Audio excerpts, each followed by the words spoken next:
Poppy and her brother Jamie both came to BCR in 2009, so it's been a while.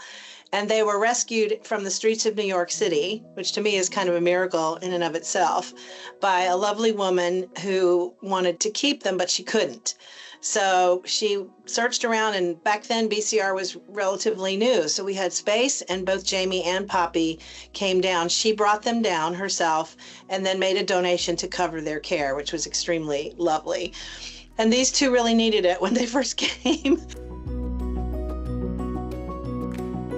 They had really bad case of ringworm, and they both had ulcerated eyes. One of the most frequent ways that cats go blind, if they're not born that way, is an untreated upper respiratory infection. It's extremely important to, if a cat sneezes or has, got a runny nose, get to the vet immediately, because it's likely to be an upper respiratory infection and they could potentially lose their sight. It is very treatable with antibiotics. You just got to catch it early. But for cats that are stray or abandoned, and left on their own, they're not going to get treated. And I think that's what happened with Jamie and Poppy. And actually at the time they were too little to have surgery. They didn't weigh enough.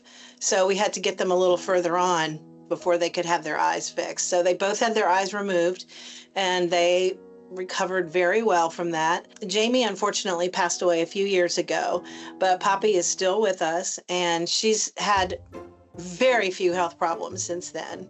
She's just turned into a really loving, energetic, people-oriented cat. And as soon as the door to her room opens, she's right there, ready to say hi to whoever comes in.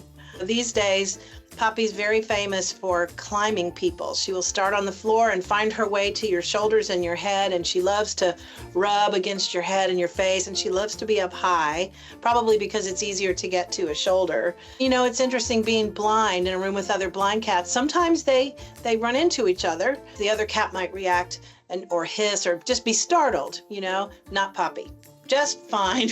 Moves right along. Everything's great. She's a visitor and staff favorite just because she's so welcoming every time you see her. She's like, yay, you're here. I'm so glad.